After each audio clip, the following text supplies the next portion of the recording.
Ahí estamos. Bueno, chicos, buen día para ustedes. Espero que estén muy bien. Hace tiempo que no nos encontrábamos por esto de las mesas de exámenes y lo de la semana de capacitación docente. Eh, Pensemos, chicos, antes que nada, que ya nos queda muy poquito, ¿sí? Son 4 semanas nada más. Es decir, nada, ¿sí? El segundo cuatrimestre voló y nuestra materia es cuatrimestral, así que poquito a poquito es lo que nos vamos a encontrar. Recordarles que es muy importante, chicos, la presencia de ustedes en estos encuentros sincrónicos, ¿sí? En la asistencia y también en el aula virtual. He visto que muchos de ustedes han participado en esta actividad, en ese trabajito que yo les dejé antes de que empiecen las mesas de exámenes, eh, para ir haciendo una síntesis de esos temas, ¿sí? Que yo les había dejado. Muchos lo hicieron, muy buenos trabajos, algunos, y bueno, y algunos no aparecen, no aparecieron. Yo como sugerencia quiero decirles que quizás muchos están no solamente con problemas de conexión o problemas de recursos, digamos, de tecnología, sino que a veces el desgano, por ahí la falta de interés, por ahí así estas situaciones como que medio que nos tira abajo, ¿sí? Y es bueno que entre nosotros podamos darnos aliento, que nos podamos dar ánimo. Si ustedes conocen a algún compañero que está ahí medio flojo, medio con ganas de tirar la toalla, denle fuerza, denle ánimo, ¿sí? A no bajar los brazos. Esto ya va a terminar, ya va a pasar todo esto y vamos a volver a la normalidad, ¿sí? Así que es importante, pero a veces es necesario que alguien me dé ánimo, alguien que me empuje, ¿sí? Entonces ahí están mis compañeros, ¿sí? De curso. No necesariamente tenemos que ser amigos, pero sí ese compañerismo que le ayuda al otro a seguir adelante, a no bajar los brazos, ¿sí? Eso es lo más importante en este tiempo. Es mucho más importante que estudiarse todas las materias, que rendir todas las materias. Lo más importante en este tiempo complicado es no bajar los brazos y ayudar a que el otro también pueda continuar en este tiempo, ¿sí? Así que si ustedes saben de situaciones, miren, la semana pasada por ahí hablando con algunos compañeros de ustedes, también de otros cursos, el problema a veces no es la conectividad, ¿sí? Que en muchos casos sí es un problema, ¿no? Que no tienen cómo conectarse, que no tienen que no tienen acceso quizás a internet todo el tiempo, todos los días, pero a veces el problema es que el ambiente donde estoy, en mi casa, a lo mejor no es un buen ambiente para poder conectarme, para poder estudiar, ¿no? Por ahí nos enteramos de situaciones de chicos que tienen, digamos, situaciones difíciles en la casa, con su familia, y que no los ayudan a conectarse emocionalmente, digamos, ¿no? Te tiran para abajo los problemas, las dificultades, ¿sí? Los quilombos en casa, y eso a veces influye y mucho, ¿sí? Así que hay que tratar de darnos ánimos entre nosotros, ¿sí? De no bajar los brazos. ¿Les parece? Bueno, así que bueno, vamos a arrancar entonces el encuentro de hoy. Eh, Haciendo un repaso rapidito de lo que veníamos desarrollando. Decíamos nosotros cuando iniciamos este cuatrimestre y nuestra materia, que el objeto de estudio de la Teología 2 es Jesucristo, ¿se acuerdan? Es decir, la segunda persona de la Santísima Trinidad. Entonces nosotros empezábamos tratando de descubrir quién es Jesús, ¿sí? ¿Quién es la segunda persona de la Santísima Trinidad? Bueno, ya fuimos hablando, fuimos diciendo qué significa el nombre de Jesús, quién es Jesús, por qué Jesús se hace hombre, ¿sí? ¿Quién es este Dios hecho hombre? ¿Sí? Esta gran pregunta, si Jesús es Dios, ¿es verdadero Dios? Sí, es verdadero Dios. ¿Es hombre? Sí, es verdadero hombre, ¿no? Por lo tanto, ahí aparece este gran dogma cristológico, ¿sí? De Jesucristo, verdadero Dios y verdadero hombre. Que lo explicamos, ¿por qué? Porque en Jesús encontramos una doble naturaleza, ¿sí? Jesús es una sola persona que tiene dos naturalezas. Naturaleza divina, ¿sí? Que comparte esa naturaleza divina con el Padre y con el Espíritu Santo, y una naturaleza humana que es la que asume, ¿sí? Cuando se hace hombre y la comparte con nosotros. ¿Se acuerdan de todo esto, no? ¿Ya lo fuimos charlando? ¿Sí? ¿Más o menos? Bueno, ¿más menos que más o más que menos? ¿Sí? Bueno, espero que vayamos, ¿sí? No nos quedemos no nos quedemos en la lectura, en el repaso de todo esto, chicos, porque cuando nos quedamos a dar cuenta, se vienen las mesas de exámenes, ¿sí? Y no es mucho lo que vamos desarrollando, pero sí importante. Así que bueno, vamos a avanzar. Ah, y en el aula virtual,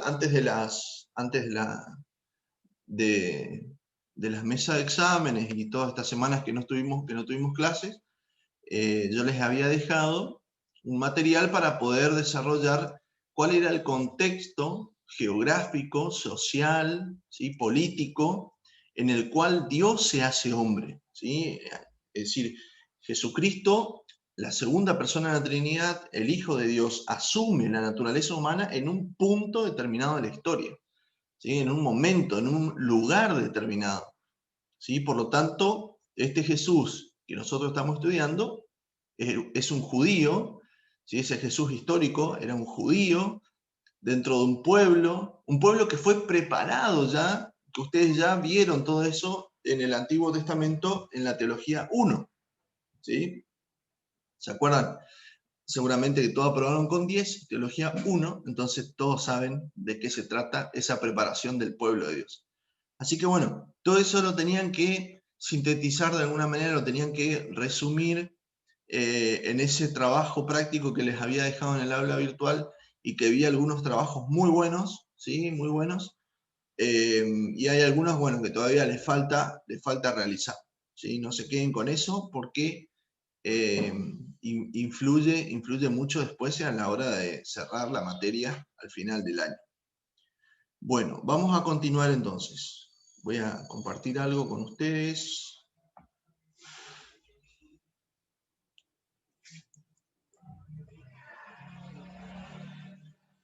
Perdón, antes de compartir la pantalla, vamos a explicar lo siguiente. Ayer en el aula virtual, no sé si alguno tuvo la oportunidad de entrar, yo les dejé una introducción de lo que vamos a ver de ahora hasta fin de año, ¿sí? De ahora hasta lo que nos queda.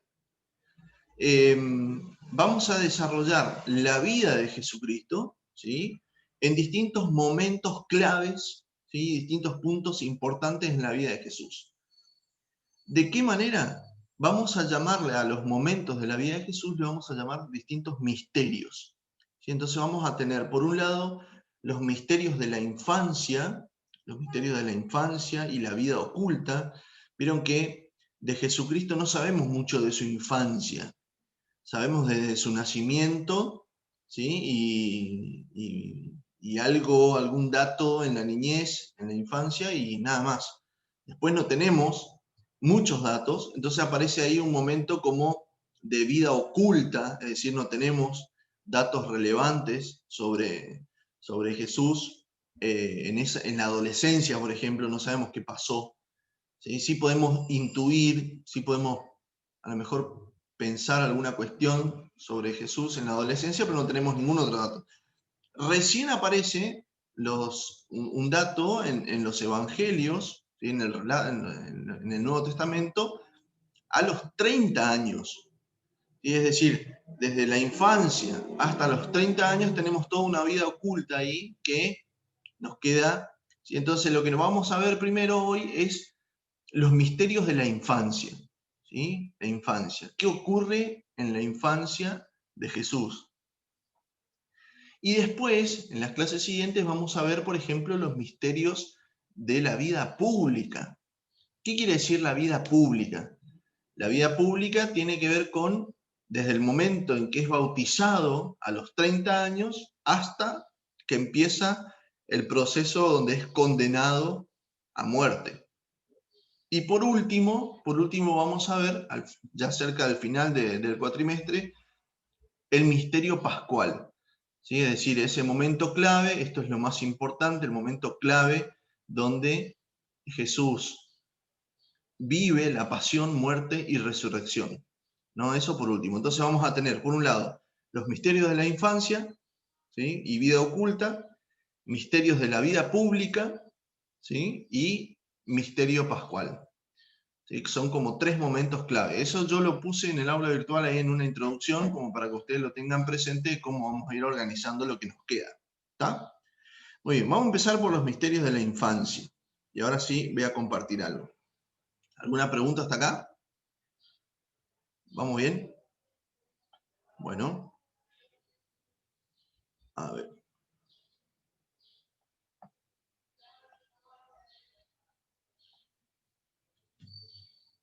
¿Se ve ahí? Ustedes me dicen si se ve o no se ve. ¿Sí se ve? Bueno,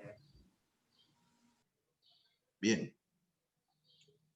Entonces, lo primero que se nos viene a la mente como importante cuando hablamos, vamos a empezar con los misterios de la infancia, es decir, vamos a hablar de la infancia de Jesús. ¿Sí? Entonces, esta primera parte nos vamos a dedicar solamente a qué pasó con Jesús desde que asume la naturaleza humana. ¿Sí? Y lo primero que tenemos que tener en cuenta es este dato, el concepto de encarnación, que ya lo vimos en algún encuentro pasado. Recuerden ustedes, ¿qué era la encarnación? ¿En qué consiste la encarnación como concepto? Es el misterio, ahí está bien explicado el concepto, ¿sí? Muy importante. El misterio de la admirable unión de la naturaleza divina y la naturaleza humana en la única persona del Verbo. ¿Sí? Es decir, la encarnación es el momento exacto en el que, por el sí de María, ¿se acuerdan? ¿Sí? El sí de María es muy importante. La naturaleza divina se une a la naturaleza humana. ¿Sí? Y la naturaleza humana implica todos los datos biológicos, fisiológicos que corresponden a un ser humano. ¿Sí? ¿De dónde, por ejemplo, va a tomar va a asumir Jesucristo el ADN? Los genes. ¿De quién va a tomar? Por ejemplo. A ver. ¿De dónde? ¿De quién? María. Claro, por supuesto. Muy bien, Paula, de María. ¿De quién va a ser? ¿Sí? Por ejemplo, yo veo el color de cabello de Paula. ¿Sí? ¿Puede ser castaño o estoy viendo mal? ¿Sí? Castaño, bueno. ¿Quién de tu familia tiene el mismo color de pelo o el pelo lacio, así como vos? ¿Quién de tu familia? Mi papá. Tu papá. Bueno, entonces vos tomaste esa carga genética, ¿sí? Probablemente de tu papá, esa parte. ¿Y tenés algo parecido a tu mamá? ¿Nada de tu mamá? ¿Todo de tu papá? Buenísimo. Bueno, el de los genes fuerte entonces fue tu papá, aparentemente. ¿Sí? Está bueno, está bueno. Pero, por ejemplo, veo a Fátima, ¿sí? Ahí que tiene el cabello rubio. Yo podría preguntarte, parecido a quién el cabello, Fátima, tu papá, tu mamá, algún tío, alguna tía. A mi papá. ¿A tu papá también? Bueno, viste Sí, que son todos rubios. todos Pachuk son, ¿eh? Bien. Es Pachuca. Bueno, ¿vieron? Entonces, todo eso que nos pasa a nosotros, así parecidos a mi papá, los ojos de mi mamá, ¿sí? El carácter de mi mamá o de mi papá o de mi abuela, ¿vieron que a veces decimos, no, este salió a la abuela o salió el abuelo? Bueno, todo eso también lo toma Jesucristo. ¿Sí? Por supuesto que de María y de la familia de María. ¿Sí? Entonces imagínense los ojos, el cabello, todo, la carga genética, ¿sí? parecida a María y a la ascendencia de María, ¿no?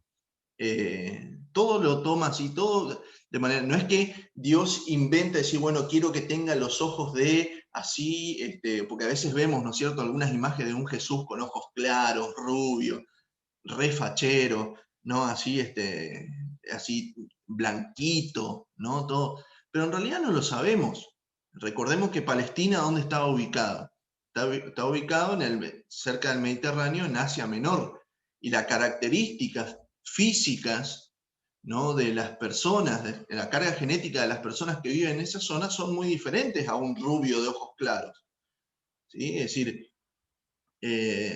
más parecido, quizás habrá sido más parecido a un árabe, por ejemplo. ¿Vieron, ¿vieron la carga genética o la fisionomía, la fisiología, ¿sí?, de las personas que viven en esa zona? ¿Sí? Entonces podemos pensar, ¿sí?, en un Jesús más bien parecido según la región donde nació, donde estuvo, donde vivió. ¿Sí? Bueno, todo eso lo asume en ese momento de la encarnación. ¿Sí? Esto es muy, muy importante porque nos da cuenta de que Jesucristo es verdadero hombre. ¿Sí? Es verdadero Dios, pero es verdadero hombre. Y acá juega un rol muy, muy importante María. ¿Sí? ¿Por qué María es tan importante para nosotros los cristianos? ¿Por qué es tan importante? A ver qué les parece a ustedes.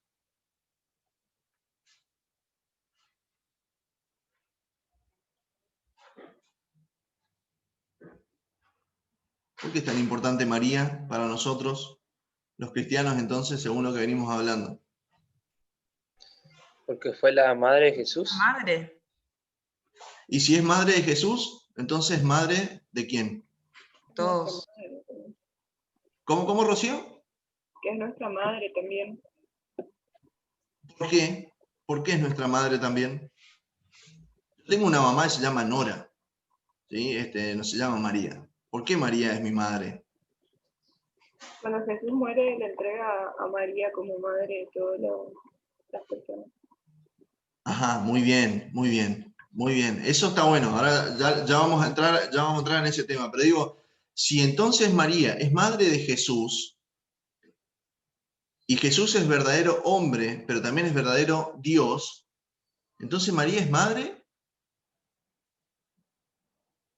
de De Dios. madre de Dios, ¿sí? Pero también es hija de Dios. ¿Sí? Sí.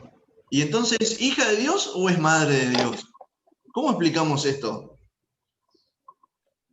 No, Ahí estamos. Ya sé, chicos, ya sé que es viernes, ¿sí? 8 de la mañana, no da para estar pensando demasiado, pero a ver, activemos. ¿María es madre de Dios o es hija de Dios? A ver, Emanuel estaba por decir algo. Está quedando loco, Emanuel, parece. A ver. ¿Cómo explicamos esto? A ver.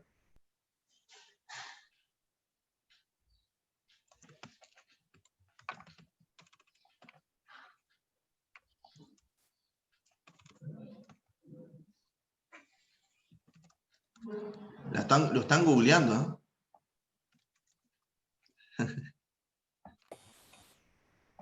Está muy bien lo que dijeron ustedes, que María es madre de Dios porque es madre de Jesucristo. ¿Y Jesucristo quién es?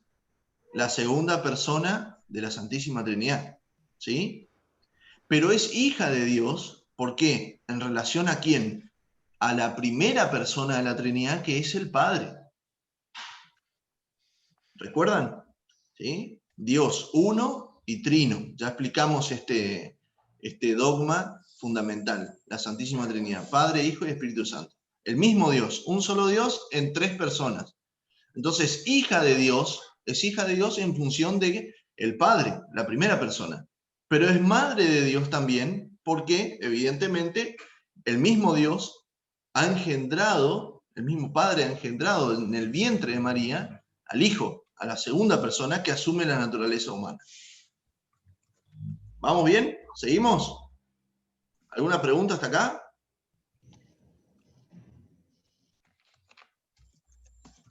Y aquí es importante entonces decir de que si nosotros miramos el texto bíblico, ¿sí?, que ya lo habíamos compartido también del Evangelio según San Lucas, vemos que, y notamos que Dios no obliga a María, ¿sí?, a ser la madre de Jesús, sino que a través del ángel le propone, le anuncia algo. Y solamente se va a dar la encarnación, es decir, este concepto que vimos antes, ¿sí?, esta admirable unión entre la naturaleza divina y la naturaleza humana, se va a dar en el momento del sí de María, cuando María dice, hágase, ¿sí?, hágase tu voluntad. Ese es el momento exacto, ¿sí?, en que se produce la encarnación del Hijo de Dios. Esto es pregunta de examen, ¿eh? Anote, señor, señora, que está ahí frente a su televisor, ¿sí? Anote, ¿sí? Ese es el momento exacto. Por eso es tan importante, María no es una mujer más, ¿sí? No es una mujer más. De hecho, después nosotros, a lo largo de la historia de la Iglesia, vamos descubriendo este concepto de que a través de una mujer, en el origen, Eva, se introduce el pecado y la muerte, y a través de otra mujer, María, nos llega a nosotros la salvación, el perdón y la vida eterna, Jesucristo, ¿sí? Entonces tomamos a María como la nueva Eva, ¿sí? Esto es muy importante, ¿no? Por eso es fundamental la figura de esta mujer, que no es cualquier mujer, sino que es la Madre de Dios. Y después vamos a ver que también es Madre nuestra, ¿sí? Ya vamos a ver después esto, ¿sí? Muy bien. Entonces, en un momento determinado, ahora en un segundo que voy a cerrar la puerta aquí porque hay ruido afuera, un segundo.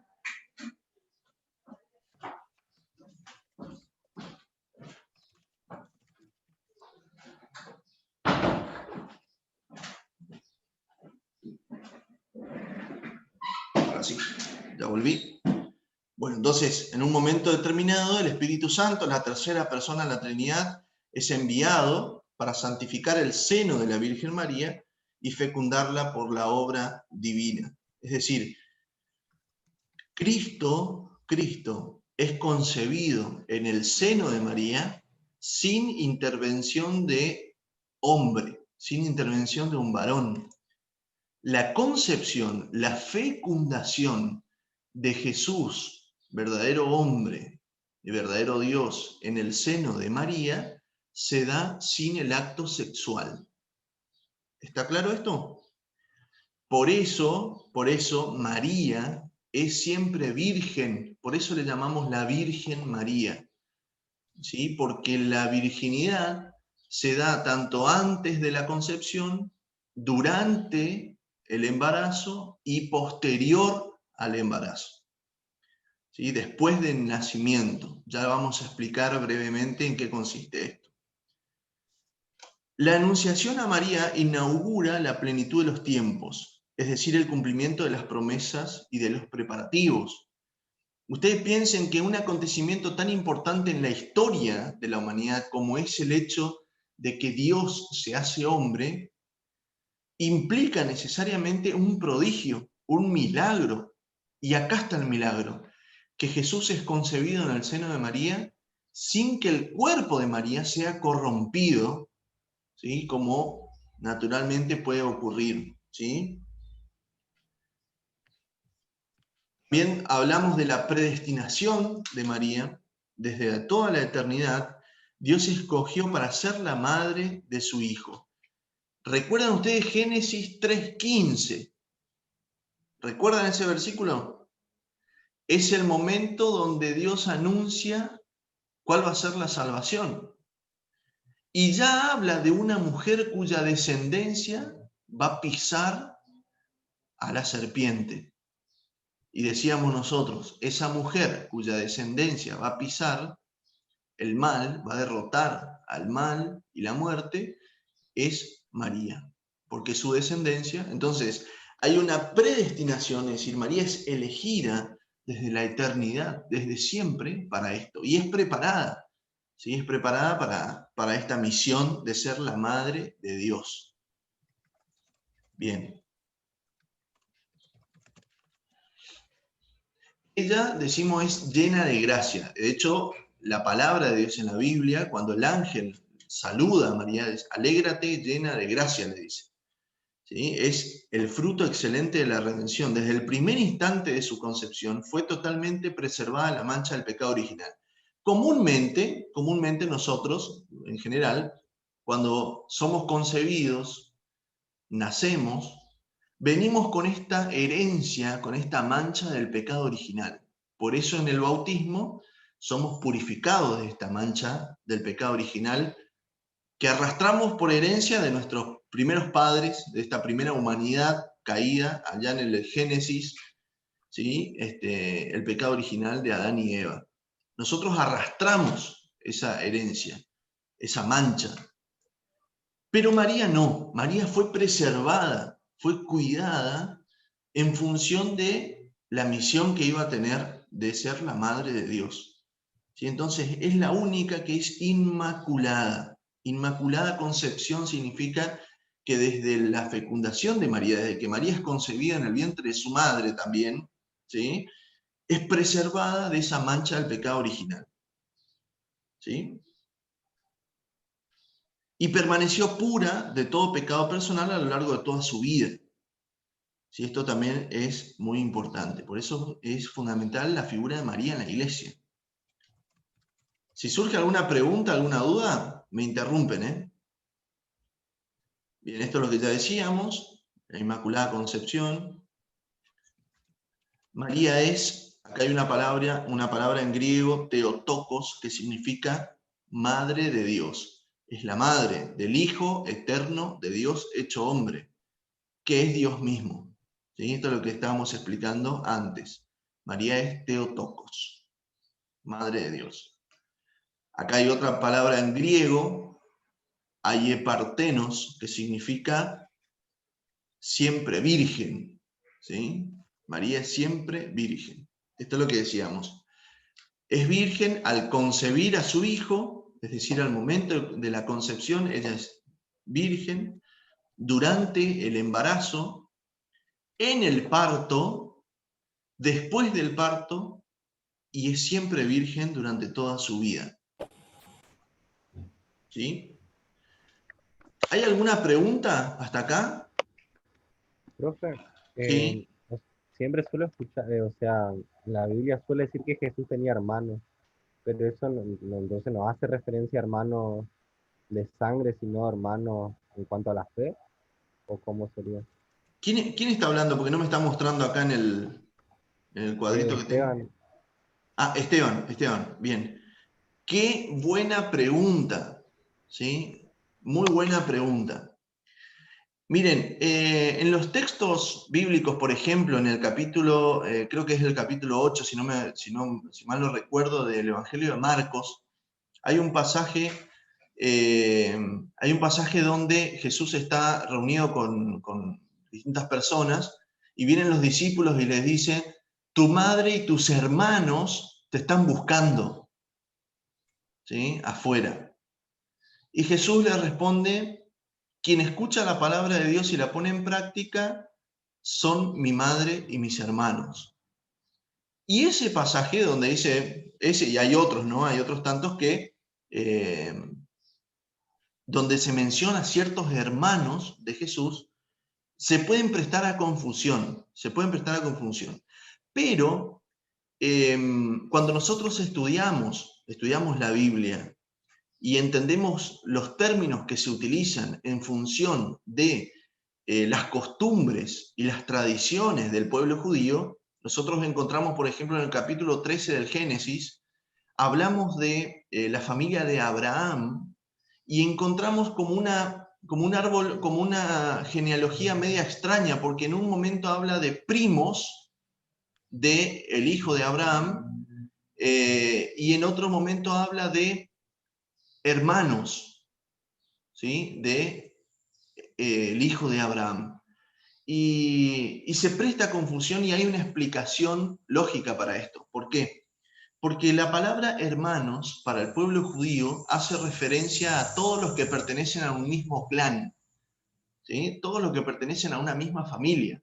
Entonces, por ejemplo, si nosotros fuésemos judíos, mis primos, mis tíos, mis primos segundos, mis parientes, ¿sí? Cercanos o lejanos, pertenecen al mismo clan de mi familia.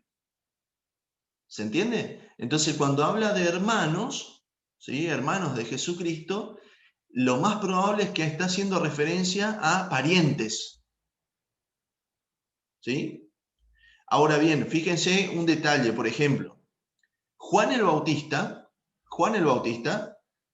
todo el mundo lo conoce a Juan el Bautista como el primo de Jesús, ¿sí? El primo de Jesús. Pero en realidad es medio difícil que sea primo de Jesús, porque Isabel, la madre de Juan el Bautista, que dicen que era pariente de María, era mucho mayor, es decir, era una mujer grande, podríamos decirle nosotros, una mujer vieja, ¿sí? Y María era una jovencita adolescente de 15, 16 años en ese momento. Entonces, medio difícil que Isabel sea prima de María. Probablemente haya sido una tía o una tía abuela. ¿Se entiende? Entonces, Juan el Bautista viene a ser como un primo segundo, si hacemos el árbol genealógico. ¿Me explico? Entonces, cuando hablamos de primos, hermanos, ¿sí? O alguna relación de parentesco, tiene más que ver con aquellos que pertenecen a la familia o al clan. ¿Sí? ¿Se explicó con esto, Emanuel?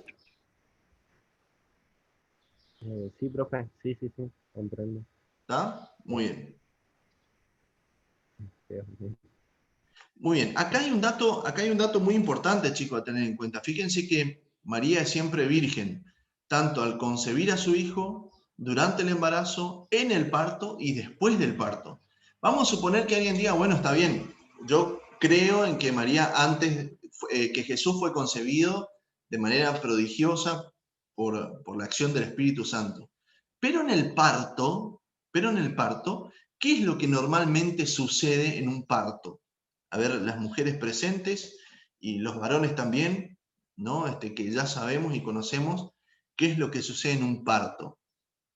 Por lo general, vamos a suponer que María, virgen al momento de concebir a Jesús, pero en el parto, el himen de la mujer, al salir Jesús, ¿sí? Del vientre de María, se tiene que haber roto. Por lo tanto, la virginidad también se corrompe ahí. ¿Se entiende lo que quiero decir? En este caso, y acá por eso es hijo de Dios, porque ocurre un milagro, no ocurre con ninguna otra persona esto, ¿sí?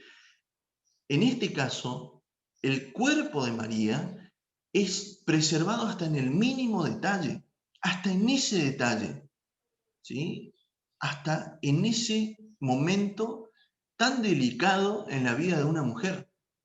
Dios cuida tanto y protege tanto a esta mujer, ¿sí? Que hasta en ese detalle del parto cuida, y el nacimiento de Jesús es un prodigio, es un milagro, porque es hijo de Dios. Por eso lo podemos explicar. Ahora, lo más importante no es la virginidad de María, sino lo más importante es el nacimiento del Hijo de Dios. Todo lo que María es, todo lo que María le ocurre a María, está en función del Hijo de Dios. ¿Se entiende? Bueno, continuamos. Si hay alguna pregunta que va surgiendo, ¿sí? Me interrumpen, ¿eh? Seguimos. Entonces María colaboró por su fe y obediencia libres a la salvación de los hombres. ¿Sí? María libremente acepta la voluntad de Dios. Bien. Entonces, ya estábamos en la infancia, en el nacimiento, en la encarnación, ¿sí? Estos misterios de la vida de Jesucristo que estamos ya haciendo referencia y que y que de alguna manera un breve comentario fuimos haciendo sobre María por la importancia de la relación que tiene con su Hijo, el Hijo de Dios, ¿no? Entonces decimos que toda la vida de Cristo es un misterio, ¿sí? Porque no podemos comprender por qué es un misterio y porque no podemos comprenderlo todo a través de la razón. Tengamos en cuenta, chicos, y esto es muy importante, tengamos en cuenta que la Biblia no es un libro de historia, ¿sí? La Biblia no es un libro de historia donde nosotros podemos hacer una biografía de Jesucristo. Sí contiene datos históricos, pero no es un libro de historia, ¿sí? Entonces todo lo que fue sucediendo, todo lo que fue ocurriendo, tiene una razón y un sentido salvífico, es decir, en orden a la salvación del género humano, ¿sí? Esto también es importante para poder entender. Bien, lo que se ha escrito en los evangelios ha sido para que podamos creer en Jesús, que es el Cristo, el Hijo de Dios, y para que creyendo tengamos vida en su nombre. Esto está en el Evangelio de Juan, el capítulo 20. ¿Sí? Entonces, desde la Natividad hasta la pasión y resurrección, todo es un misterio. Y por eso nosotros lo dividimos. ¿Sí? Bien. ¿Cuáles son los rasgos comunes que aparecen en el misterio de la vida de Jesús? Que toda la vida de Cristo es revelación del Padre. Es decir, ¿por qué ocurre todo en Cristo? Todo lo que nosotros conocemos sobre Jesús en los relatos del Evangelio está en orden a conocer más al Padre, en que podamos acercarnos más al misterio de Dios, que es Padre, Hijo y Espíritu Santo. Entonces Jesús es la revelación, la manifestación de la voluntad de Dios. ¿Sí? Toda la vida de Cristo es misterio de redención, toda la vida de Cristo es misterio de recapitulación. Es decir, todo lo que hizo Jesús, dijo y lo que sufrió, tuvo como finalidad restablecer al hombre caído en su vocación primera. Génesis 3:15. Repito este versículo. Continuamos. Un poquito más. Esto pasamos. Bien, los preparativos, antes del nacimiento. Dios preparó la venida de su Hijo durante siglos. Anuncio de los profetas. Todo esto que fuimos viendo a través del pueblo de Israel, ¿sí? Todo lo que ya conocemos del pueblo de Israel y que ustedes lo han visto en la Teología 1. ¿Sí? Todo se une y converge en el momento en que Dios se hace hombre. Juan el Bautista es el último profeta, ¿sí? El precursor, el último que prepara y anuncia el camino de la venida del Mesías. La Navidad, ¿sí? Una vez Jesucristo concebido en el vientre de María, también nosotros como misterio importante y que de hecho celebramos de manera muy tradicional cada 25 de diciembre, es la Navidad. Jesús nació en la humildad de un establo, en una clase social. ¿De qué clase social era Jesús? Y media baja, ¿sí? Una clase social media baja. ¿Quiénes fueron los testigos? Y unos pastores, ¿sí? Que estaban ahí, pastores de ovejas, pastorcitos. El misterio de Navidad se realiza en nosotros cuando Cristo toma forma en nosotros, ¿sí? Esto es importante, cuál es el sentido de la Navidad para nosotros, ¿no? Otro momento importante en la infancia, en los misterios de la infancia, es la circuncisión. ¿Alguien sabe qué significa circuncisión? Circuncidar.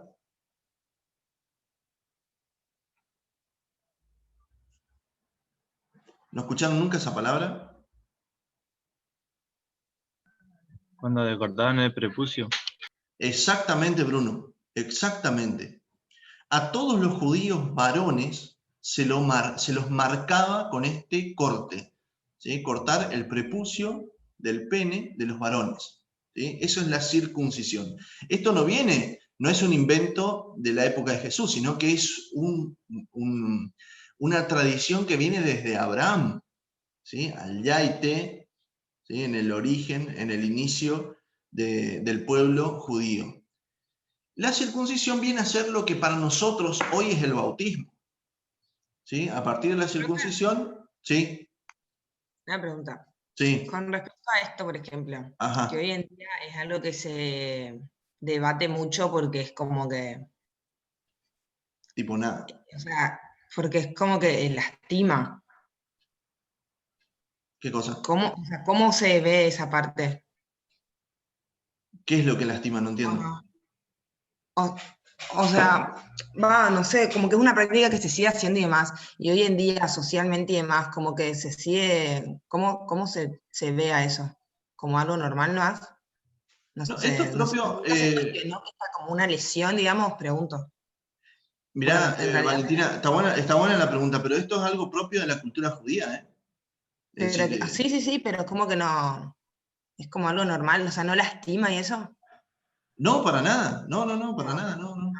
Digamos, no hay una herida o un efecto en la salud Ok. del varón, digamos, ¿no? Ok. Pero esto es propio de la cultura judía, ¿eh? Nosotros los cristianos No, sí, no lo obvio. hacemos, ¿sí? No, sí, está. Pero sí, a ver, podemos discutirlo, a ver, che, o sea, déjense de joder con los bebés que están haciendo. Y sí, podemos discutirlo, para nosotros a lo mejor no tiene sentido, pero es propio de la cultura judía, ¿sí? Que no lo podemos discutir. Así como la cultura a lo mejor árabe o el Islam tiene sus prácticas propias, ¿sí? Tampoco es propio de la tradición, ¿sí? Pero no es que implica violencia hacia la persona. Está ¿Está? ok. ¿Está bien? Bien, bueno, esta circuncisión se daba al octavo día del nacimiento de cualquier varón, ¿sí? Al octavo día del nacimiento, esto está en el Evangelio de Lucas, en el capítulo 2, ¿sí? Es la señal de su inserción en la descendencia de Abraham, es decir, a partir de la circuncisión se lo considera entonces hijo de Abraham, ¿no? Judío. Es un sometimiento a la ley, la consagración al culto de Israel, es decir, muy propio de la tradición judía, ¿no? De la religión judía. Esto. Bien, fíjense, esto da cuenta de que Jesús es verdadero hombre, porque ha tenido que pasar por todo esto. ¿Sí? Bien. La epifanía, ¿qué le llamamos epifanía? ¿Le suena este concepto? ¿Cuándo celebramos la epifanía? Que de hecho, cuando alguien nacía ese día, le ponían a la mujer Epifanía o Epifanio antes. ¿Qué día celebramos la Epifanía del Señor? ¿Qué día en el año? A ver. 25 de diciembre puede ser, profe. No, 25 de diciembre celebramos Navidad. Sí. Pero la Epifanía, ¿En enero? ¿sí? ¿Qué día? ¿El Este es 6? los Reyes Magos. Muy bien, lo que nosotros conocemos de cuando éramos chicos, los Reyes Magos, ¿viste? Que sacábamos los zapatitos, le poníamos el pastito para los camellos, ¿sí? Todas esas cosas que nos decían cuando éramos pequeños. Quizá alguno todavía lo hace, ¿sí? Pero el 6 de enero celebramos nosotros Epifanía del Señor. ¿Pero qué significa? No es la fiesta de los Reyes Magos, en realidad. En realidad es la manifestación de Jesús como Mesías de Israel. Se celebra la adoración de Jesús por unos magos, por unos sabios que vienen desde Oriente, ¿sí? ¿Y cuál es la interpretación que hacemos de este suceso? Que el Mesías, el Hijo de Dios, se manifiesta al mundo entero, no solamente para los judíos, ¿sí? Sino para todos. Y esto es muy importante. ¿Sí? Entonces, que vengan estos sabios de Oriente, es decir, que vengan de otros imperios, de otros lugares del mundo, para adorar a este niño Dios, guiados por una estrella, ¿sí? La famosa estrella de Belén, y vayan a adorar, implica que Dios se manifiesta, el Hijo de Dios se manifiesta al mundo entero. no solamente para los judíos, no solamente para un grupo reducido, ¿sí? Sino que Dios es para todos. ¿Está?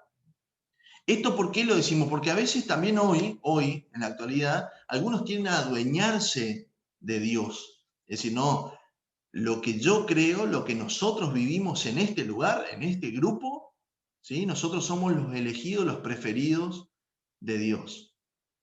Guarda con eso, ¿eh? No tenemos que creernos que porque yo estoy acá, o porque creo en esto, o porque soy parte de esto, ¿sí? Dios es solamente para mí. ¿Sí? Este es un error muy común en el que solemos caer como seres humanos y como miembros de la iglesia también. ¿Sí? Bien, la salvación es para todos.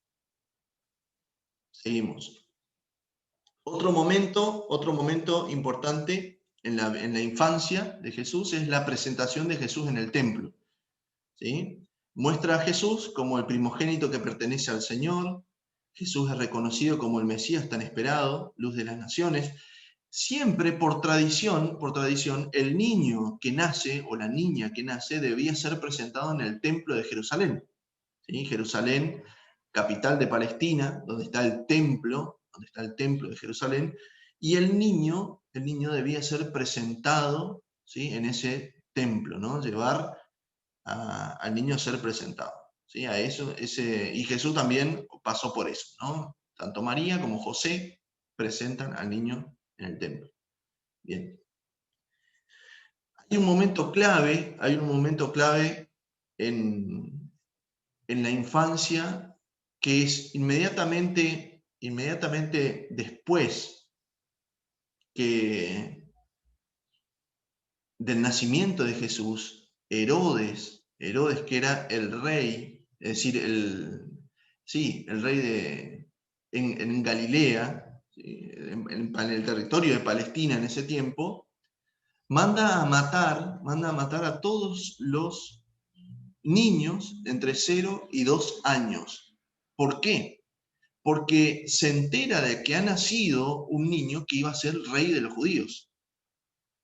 ¿Sí? Entonces manda a matar a todos los niños. Esto es lo que nosotros conocemos como la matanza de los inocentes. ¿Sí? Y a veces se escucha que celebramos el Día de los Inocentes. ¿Sí? El Día de los Inocentes y hacemos chistes, pero en realidad viene, fíjense, de esta atrocidad, viene de este terrible suceso que ocurrió en ese momento.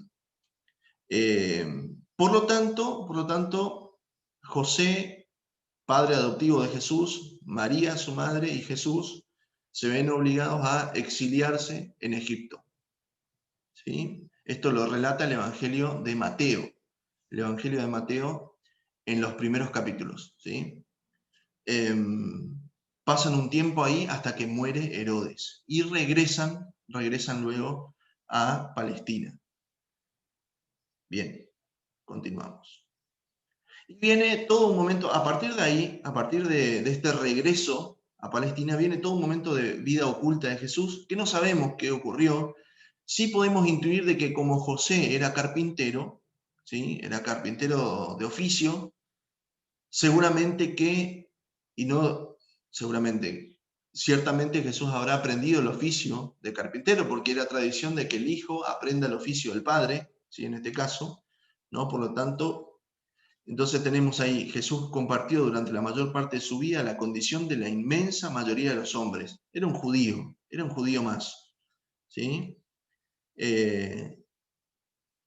La vida oculta de Nazaret permite a todos entrar en comunión con Jesús a través de los caminos ordinarios de la vida humana. ¿Sí? Imagínense un niño creciendo, implica un silencio ante todo, ¿sí? Una vida familiar, imagínense la vida familiar del judío en aquella época.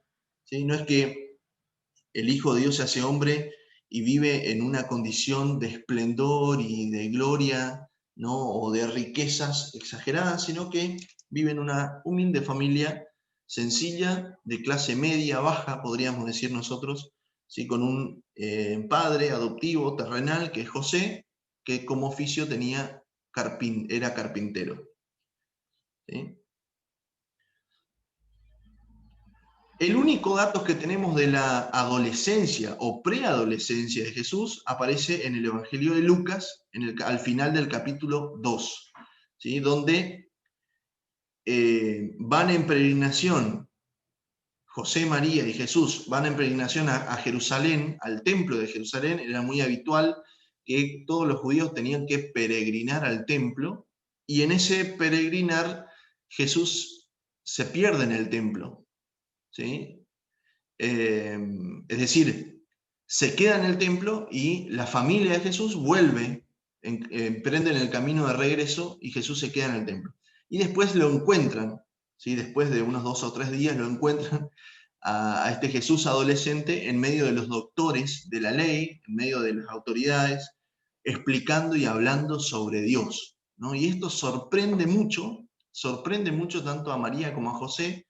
Es un acontecimiento, digamos, extraordinario, porque imagínense a un niño en medio de las autoridades hablando y explicando, ¿no? Pero esto da cuenta de que este niño, que nace en una familia común y corriente de la sociedad judía, va creciendo en sabiduría y gracia. Es decir, va creciendo en la conciencia de ser no solamente un niño más, sino ser el Hijo de Dios, ¿sí? Jesús va aprendiendo y va tomando conciencia de quién es a medida que va creciendo, ¿sí? Por lo tanto, no es que Jesús ya desde recién nacido tenía superpoderes, podríamos decirlo así, ¿no? Sino que va creciendo en la conciencia de quién es, se va dando cuenta, ¿sí? De quién es.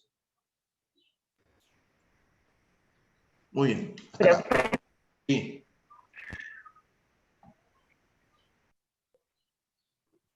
Justo bueno, tenemos clase ahora, otra materia. Perdón, bueno, ya terminamos. ¿Sí? Bueno, con esto quedamos acá. Fíjense en los materiales que le voy subiendo en el aula virtual, ¿sí? Ahí les voy a ir dejando también esta clase de hoy y algunos otros materiales para seguir avanzando, ¿sí? ¿Me dejan en el chat nombre y apellido, porfa, así yo después registro? ¿Sí? La asistencia. Y ya terminamos. Gracias por avisarme, Priscila. Bueno, chicos, que tengan un buen fin de semana. Dios los bendiga. Muchas gracias, profe. Gracias, profe. Igualmente. Igualmente, profe. Nos vemos. Gracias, profe, Chau, chau. igualmente. No, profe.